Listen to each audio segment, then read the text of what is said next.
All right, good morning. So our topic today is taking action. And our mantra this morning is my little steps lead to transformative change. My little steps lead to transformative change. This topic is very, very close to my heart. It's really what my whole practice is based on, personally and professionally, because I believe in order to create change in our lives, we have to do something different than we've been doing before, right?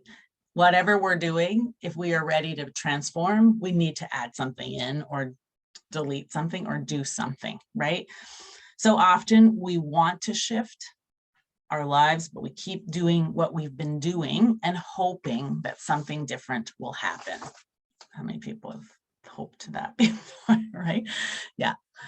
This is like punching in the directions into your GPS, into your car, but never putting your foot on the gas, right? If you don't put your foot on the gas pedal, you are never going anywhere, right? You may know where you want to go, but no amount of imagining is going to get you there. And this is really a really great visual for me because although I don't drive, I do understand how a car works. And so it's just really powerful, right? We stay stuck if we don't choose to actually move our car. We just stay where we are. So this inaction is so often caused by our thoughts, right? And this is the work that I love to do. We have a belief system in place riddled with inner critic thoughts. Like, I can't do it because fill in the blank. I'm too old, I'm too fat, I'm too uneducated, I'm too lazy, all of those negative things that we say to ourselves. Fill in whatever it is that your inner critic is saying. Or it's too hard because I don't have the money, I don't have the time, I don't have the confidence, fill in the blank, whatever your inner critic says. Or things just don't work out for me because I have bad luck, I don't have what it takes, my circumstances hold me back, fill in the blank again, right? None of these thoughts are actually our truth. They're just there to limit us and keep us in that safe, small, secure space that our inner critic is really comfortable in, right? But when we become self-aware of these thoughts and our beliefs, we can start to reframe them. And then suddenly it is much easier to put our foot on the pedal, right? So I want you to think of this question using that scale of 1 to 10, 1 being never and 10 being always. Please share 2 numbers in the chat. The first number is, how good are you at taking action on things that are really important to other people? And then the second number is, how good are you at taking action on things that are really important to you? Okay.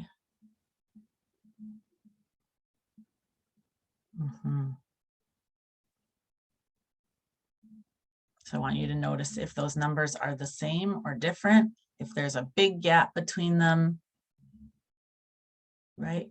What that gap means to you, even if it's like 9 and 8, what does that gap mean to you, right? If it's really high and really low, what's the, why is that so different? If there's anyone who wants to share any feelings about their numbers, is there anyone who wants to talk about their numbers? All right, or you can put it in the chat if you want to. All right, generally speaking, when we're unconscious to, oh, go ahead. Yeah, go ahead. I was just observing how interesting it is that most people, not everyone, and I found that also very interesting, that people have a higher response in commitment to people than to ourselves. And then I'm very curious about how it works the other way around. Right. Okay. That's a good question. Yeah, for those people who are more committed to, are first committed. So that's what I think I want us to just look at. Like, if you're first committed to yourself and then others, maybe your second number is very high, which is really great, right? Then that's likely a lot of self-work, right? I would say that would be the answer that I would give, right? Is there anyone who has a second number that's higher who wants to say why?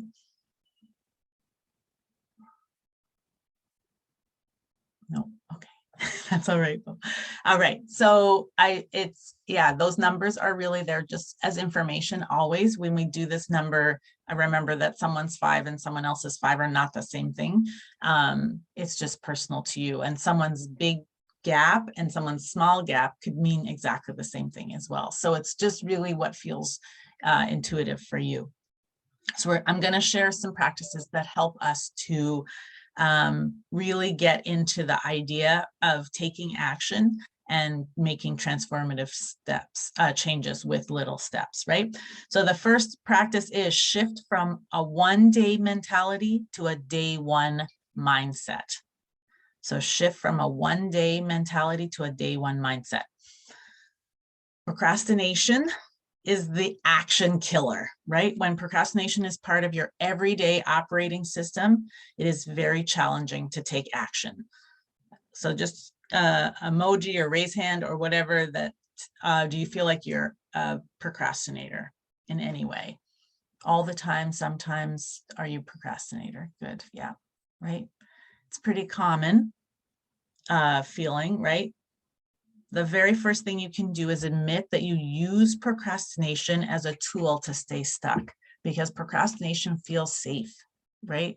It feels easier than the work, and it stops us from feeling like we're not going to be able to do something or that something's too hard. So when we can take ownership of this, that we are procrastinating and using procrastination as a tool instead of thinking it's like a personality trait that we're procrastinators, right? Then it allows you to get out of the feeling of being a victim to whatever the work is, the action that you have to take, and into taking responsibility, right? This is a huge shift in our thinking, right? Because procrastination, we use procrastination as a mechanism to halt us on purpose so that we don't have to feel the discomfort of the action.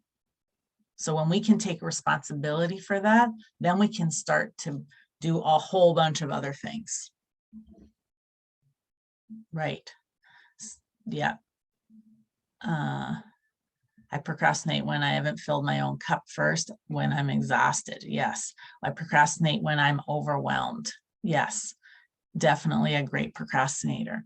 Yeah. And so procrastination is something that we can it's a really great place when you're wanting to take new action to really get clear on that this is something that might be part of how you operate. Once you acknowledge that you are always pushing things off, right? That one day I'm going to do this. One day I'll get started.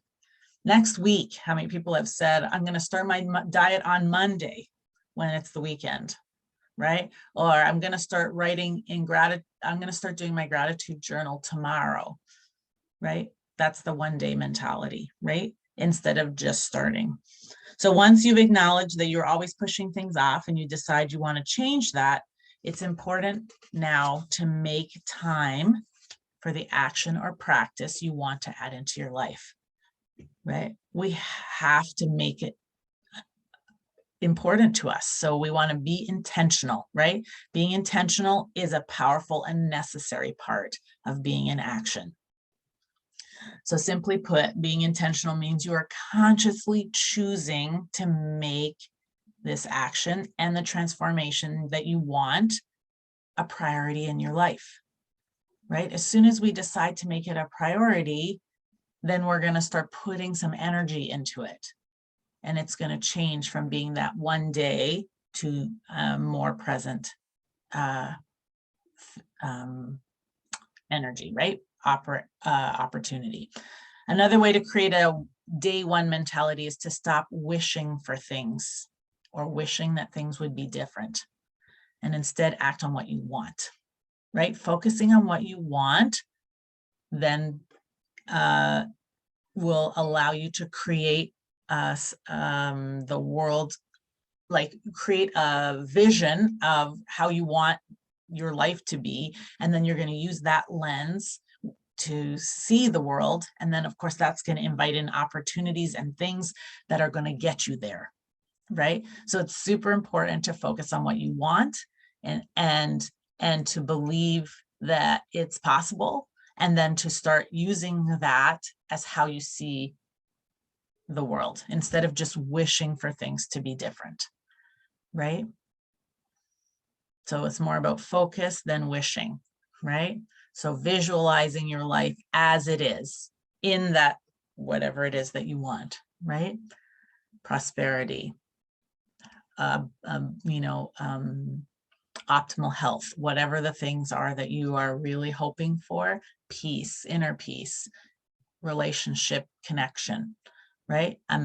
So instead of wishing for it, you want to focus on what does that mean in my life? How does that look? How does that feel? How does my body feel? All of those things, right? And then that's the lens you're going to see the world through. And then you're going to be able to make that, you're going to see everything from that perspective and start acting from that place. All right, number 2, be okay with being a beginner. Whew, this is a hard one for us perfectionists. One of the many things I have nurtured in my life since I decided to live in the energy of creating my life is the life that I want and deserve is being a lifelong learner.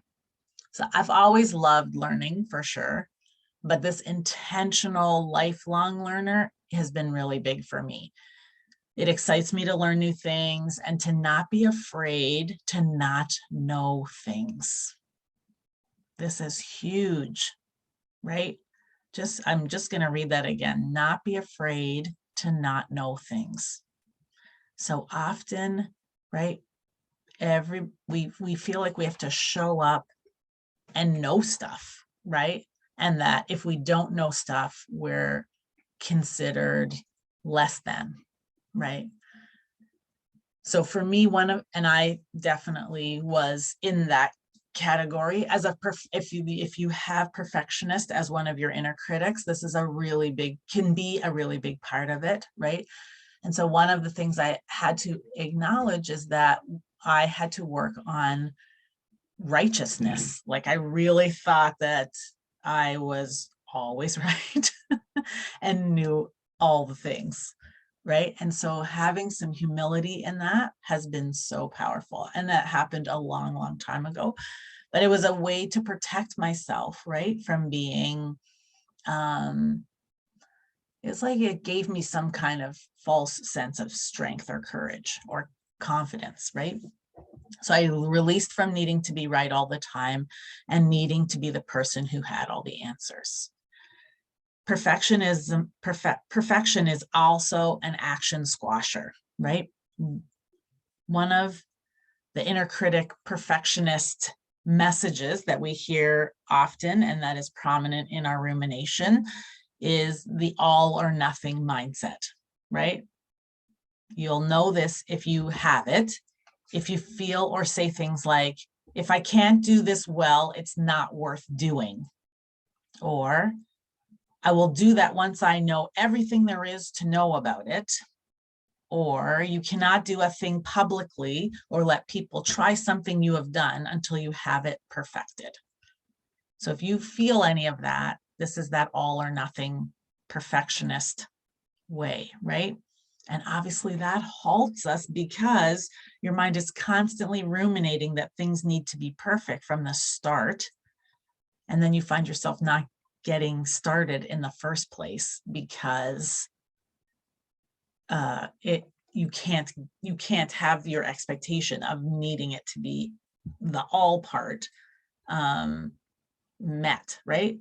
So this might look like you want to start an exercise program, but you feel like you can't go to the class until you know, because you don't know the steps, right? Of say I don't know, jazzercise. That's not even a thing anymore.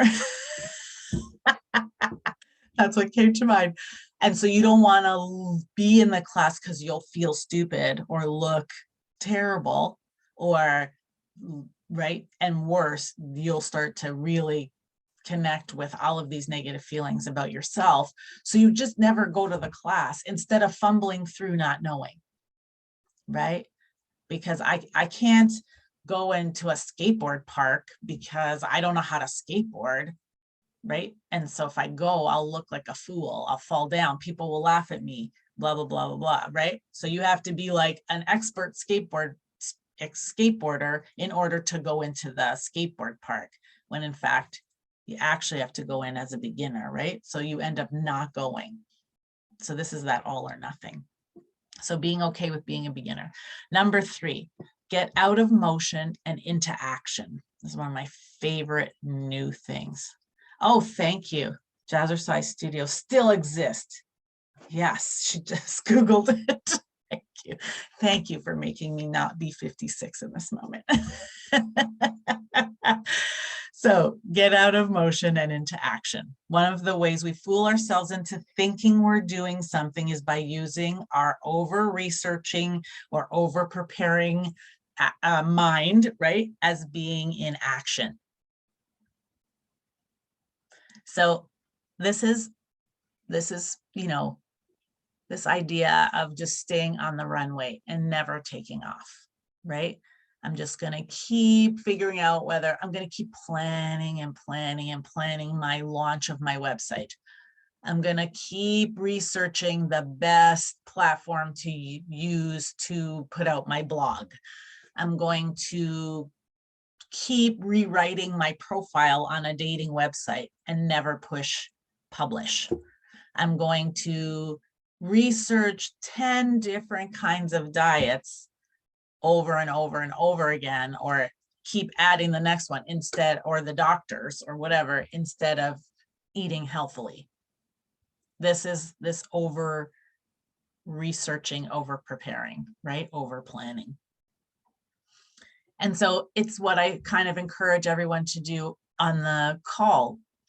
There's great notes all the time, right? What do you do with those notes?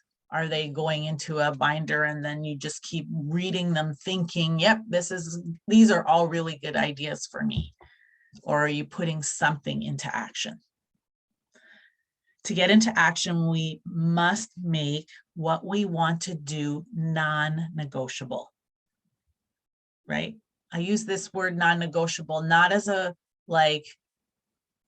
punitive word, but as a this has to be given priority and it needs to feel very, very important. So I use my scheduler, this is my weekly daily practice chart. I know you can't see it because of the light, but that's on my website.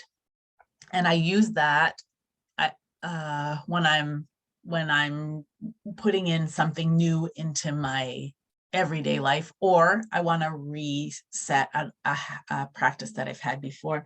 And so one of the things that's happening right now is this exact piece, creating a schedule, using reminders, setting your tasks into your calendar, right? Using block time so that you're creating this place in your life where this matters, right? This is not just something you do afterwards. This is something that means something to you and it's really important. And what you're working on in your daily life has to include the actions you want to add in. So if you use a to-do list, make sure that your baby step item is one of the items on your to-do list.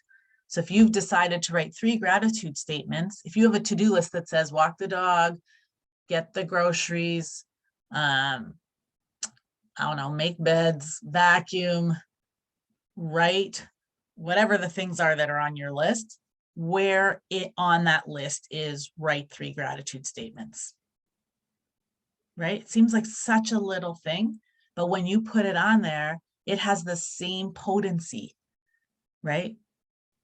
Because what so often happens is in our inner critic mind, we say, you can do that silly little thing that's going to actually change your life after you've done everything you have to do. And you don't give it power, right? But when you put it on your to-do list, you are giving it the same weight as vacuuming or writing your blog or getting clients, because it's just as important. It's actually probably more important than some of those chore things, right? But we order things based on external cues instead of ordering things based on internal ones when we're unconscious. We often stay in the busyness of motion to avoid failure and mistakes, right? This is really, really big. Our unconscious mind does not like us to fail. Of course, it doesn't feel good to fail, right?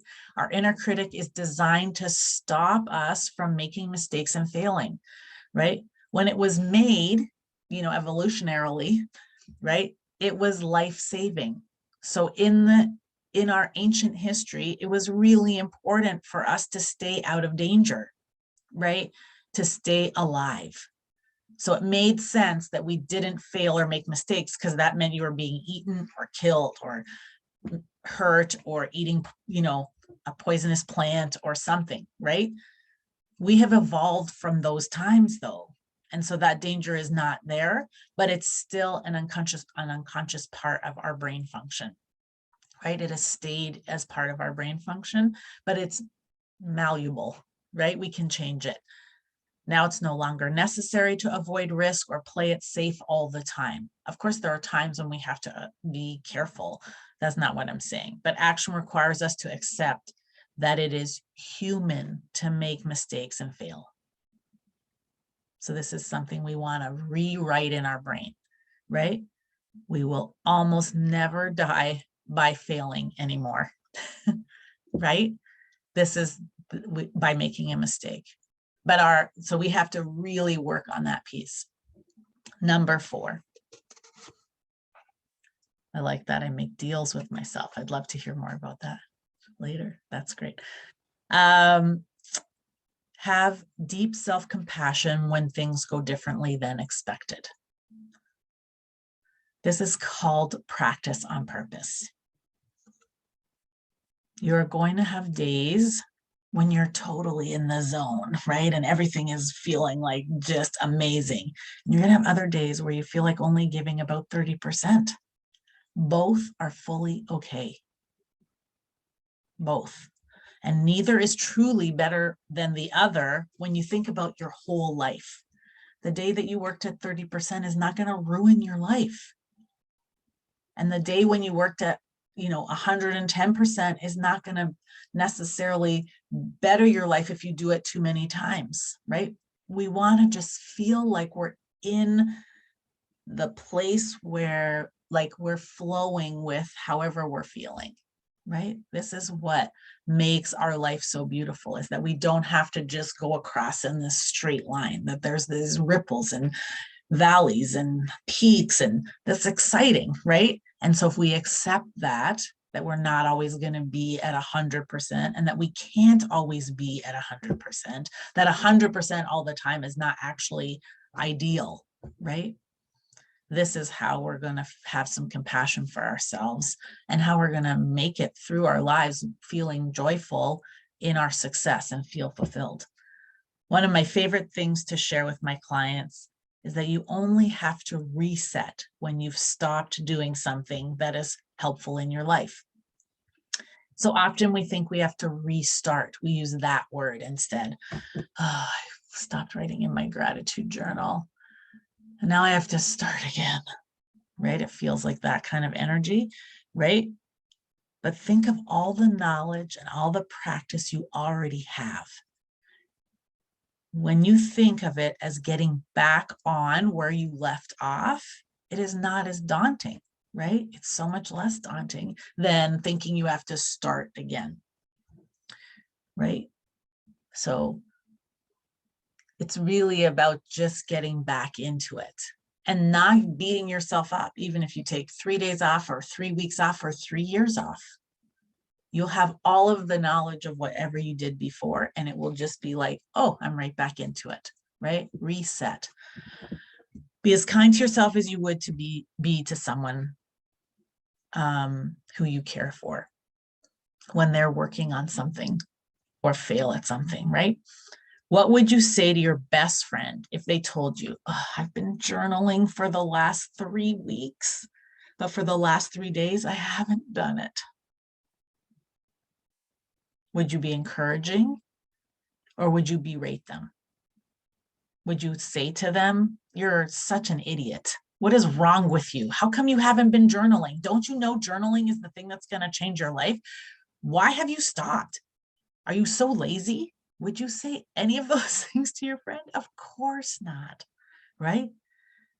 Give yourself the same words of encouragement and kindness that you would give them.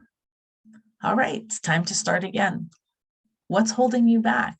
Is there something that I can do to help you? Is there something you need that could help you to get back on track? Did you need a break? It's okay if you took a break. These are the things you would actually say. And these are the things you need to say to yourself, because that's the truth of it, right? The truth of it is there's nothing wrong with not being as consistent as you'd like to be, right? You're gonna, if you're conscious, you'll just come back to it when you're ready, right? And this is part of how we grow as humans. Number 5, ask for help to support yourself. One of the things that I do in here all the time and in Facebook and everywhere that I show up in social media, I invite you to write or say what you're working on. Always, how many, you all said it's all good though, right? Because when you share what you're working on, you are giving it energy, right? It's so powerful to say things out loud. Your words have power. They help your brain know how to organize what to do next. Speaking your thoughts or writing them down also helps you to become more self-aware, which is going to clean up your mindset if you're thinking negatively. So when you write your thoughts in the chat and people respond to it, it gives you energy. When you just writing it is giving it energy, right? And then when people respond to it or comment on it, it feels like something different, right? So I want you to always know that the opportunities that we have here to actually share when they're given, like when as an opportunity for you to energize your practice. Accountability is an excellent way to stay on track as well, right? So decide whether you are a self-directed person and can use a chart to help yourself stay accountable to yourself, or you need to ask a friend or a coach to be your accountability partner by reporting to them that you have done what you said you were going to do. Whatever works for you is the right way to go. Accountability makes you feel as though you are doing what it is that you said you're going to do, basically, right? Doing what you've committed to, and it helps you stay on track. So that's one of the things I offer my clients all the time is this opportunity to choose what practice they're working on. And then they send me little emojis, and then I send them a little emoji back, acknowledging that they have done what they've set out to do. And so and then I follow up with them, because a good accountability partner will do that for you if they haven't sent me that emoji or a note or whatever it is that they want to send. And so we end up building practices, by a simple little text. I have this with my personal trainer. I sent her 3 little pictures, like 3 emojis when I've done my workout. And I love the weeks when there's like, oh, look at all those little emojis. And we pick like all sorts of fun things to send back and forth. And it's so helpful for me because I know she's waiting for it, right? And when I know that, then I want to send it, right? And the only way I can send it is if I do it. If taking action feels impossible or overwhelming, it's likely time to get professional help like a coach or a mentor. As a coach, it's my job to help you unlock insights into what is keeping you stuck, be your accountability partner, like I just described, for things that you're ready to take action on, and to help you invite in boldness and risk so that you can take even bigger actions than you believed you could before we started. That's really what a coach does, right? So it's this opportunity for you to really step into a much higher place than you thought was possible, because you have this person who's really supporting you, really encouraging you, championing the things you're doing, and pointing out the places where we can uncover some of the reasons why there's resistance, right? Number 6, surround yourself with people who are already doing what you want to do. What does your social media feed look like and feel like? Is it inspiring and educational?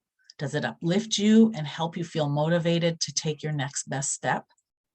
If not, start unfollowing people's accounts that bring you down.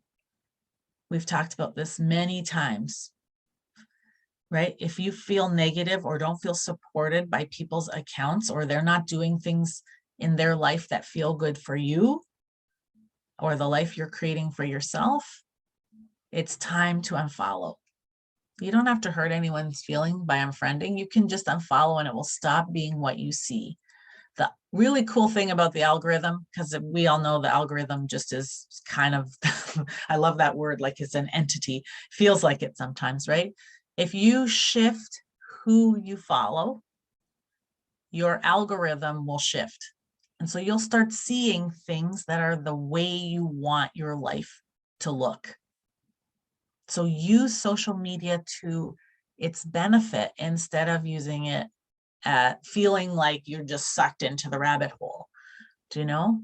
Everything I see on my feeds are positive, inspiring, educational. They're about things that I really care about.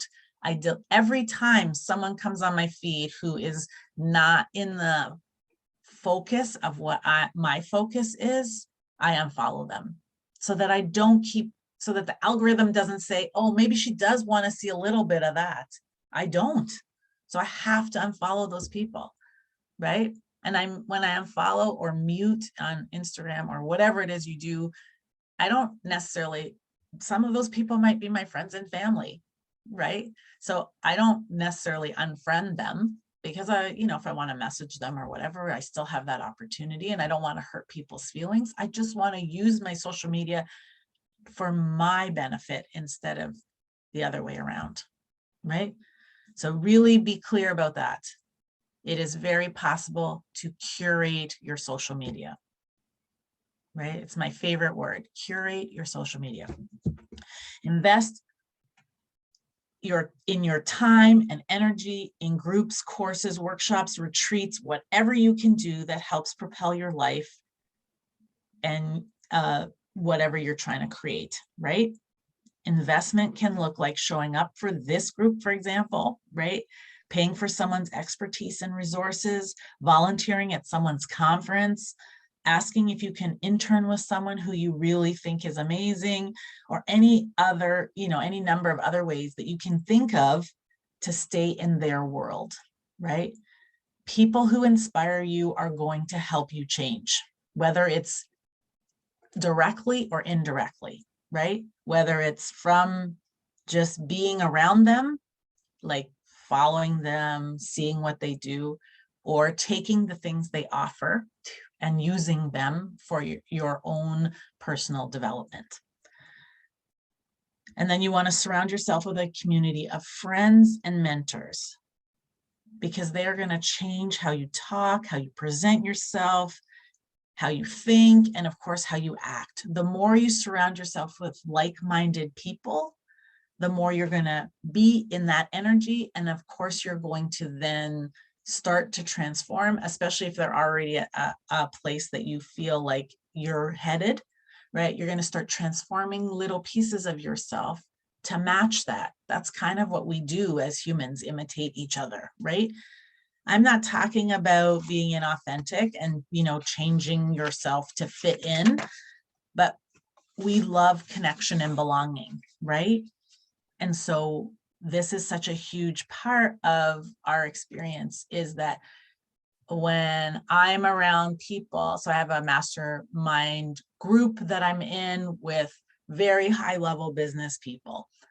And so because I'm surrounded with them and I'm growing into the place where they are, I imitate what they do, right? Because they have proven it to be successful.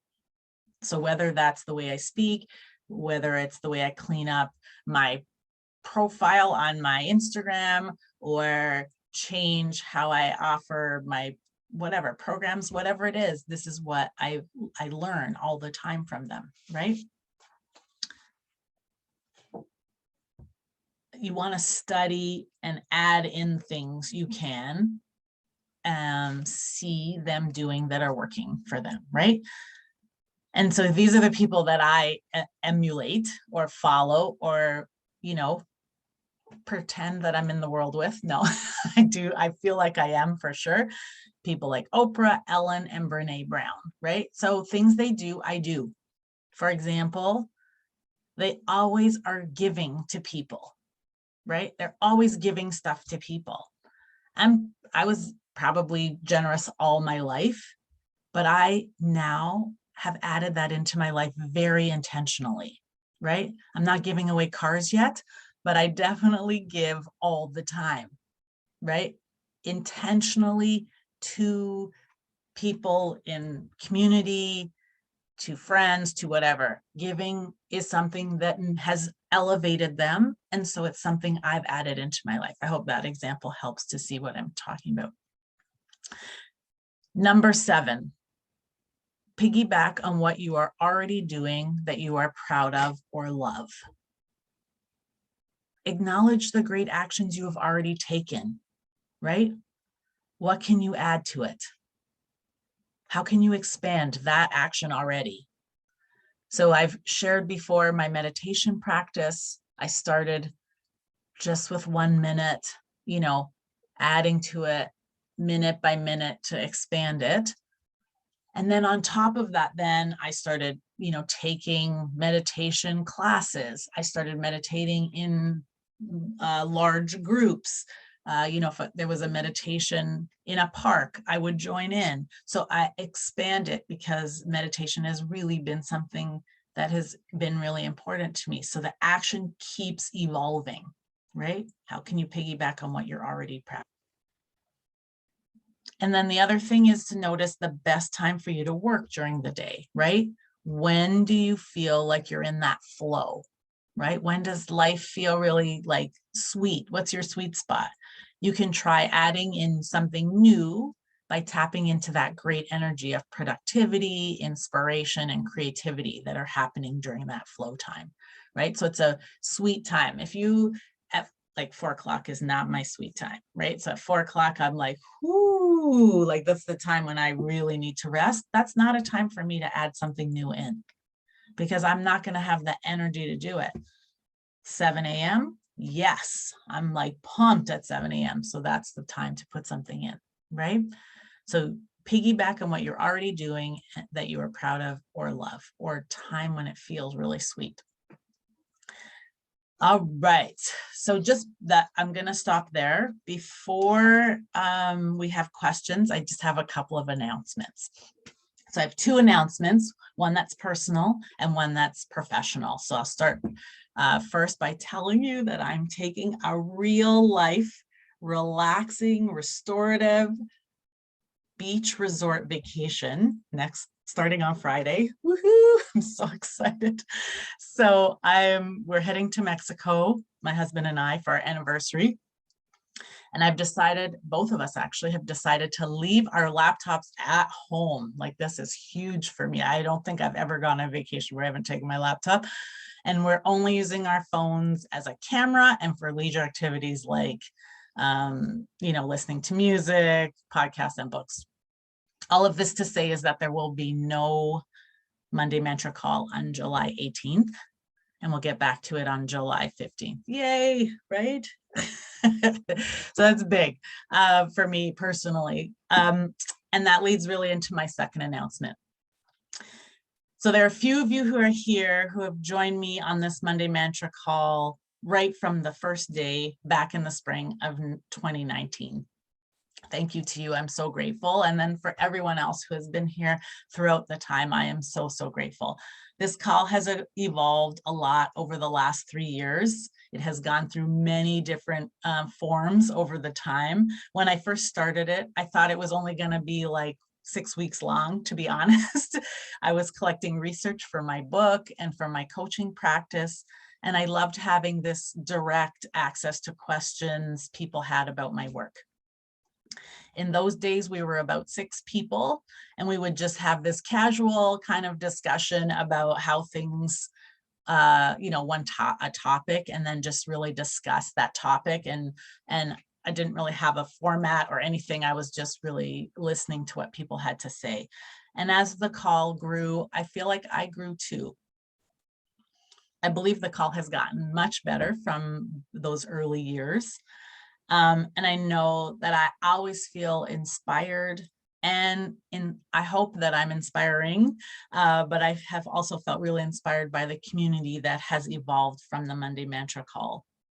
There are now 600 members in our meetup group and equal number in our Facebook group. And that feels like such a blessing. And I feel so, just so grateful for all of this.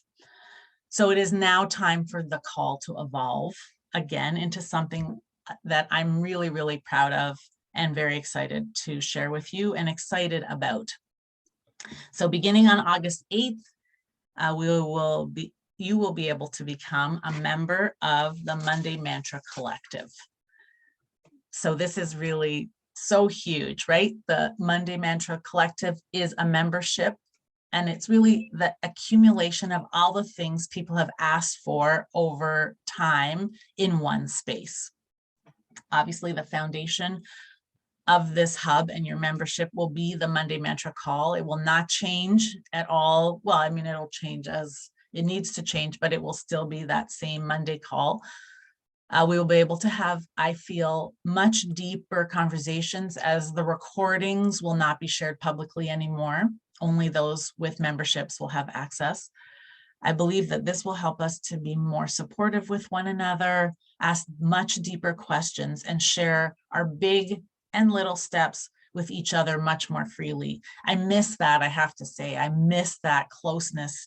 So it's a way that we can really come back to that community feeling that was such a big part of this call for me. The calls will also be easily accessible to those who will be in the membership but might not be available to join us live. So there will be, obviously, everyone will still have access who's a member.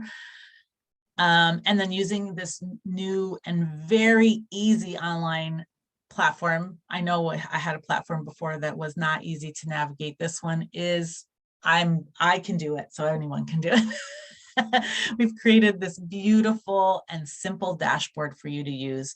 It's easy to navigate, and you will be given lots and lots of support if you need it, whenever you need it. The dashboard is going to be set up like a library, which I love.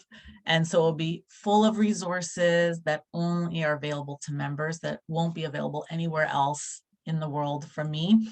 So those are things like quizzes and worksheets and reflective exercises that will help you enhance your self-love journey whenever you want. So as a member, you have full access whenever you need it. So you're like, oh, I want to work on this thing. You can just get in there really quick and see exactly where it'll all be categorized and really easy to use. I'm also happy to share that with this membership comes 2 special evening calls, which I haven't offered since before the pandemic. So the second Wednesday of every month will be an Ask Carla live coaching call. You're invited to use this any way that you want, really, to expand what you've been working on. You can ask questions, share your insights and experiences, and I will help you to challenge yourself to expand your practices. So I'm really excited to be able to create a space where we can actually do some deep group coaching work once a month. And then the 4th Wednesday of every month, I'm bringing back, are you ready? Carla's book club. Woohoo! I'm so excited about that. I'm pumped.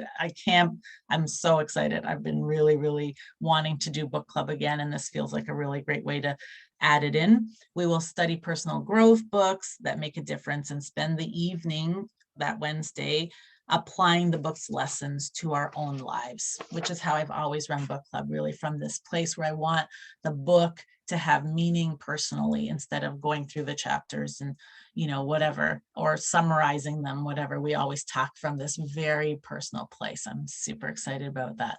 So our first book club meeting will be at the end of September. And we're going to read Atomic Habits. That's going to be the first book. I feel like it's just perfect. It's by James Clear, and the book is awesome and all about practice. So it's just really powerful. And I've just finished it actually, and I really loved it and learned a lot from it. You'll receive, of course, many more bonuses as a member, such as the private Facebook group. So it'll be the only place that I will show up in Facebook is in this membership place. So after September, you'll be the first to know about special in-person events, which I'm starting to plan again, and receive discounts and special pricing for any event that I host and or coaching that I offer. So as you can hear, I'm kind of excited about all of this. It really feels like an up-leveled opportunity for me and you, right? We've got a place for you to sign up. I think it's going to be shared right here. As it's getting developed, you can get on the wait list, or it's like a information page so that you can get more information. There it is. So if you can either copy the chat, which is the 3 dots there, you can save the chat, and then you'll have the way to get yourself in there.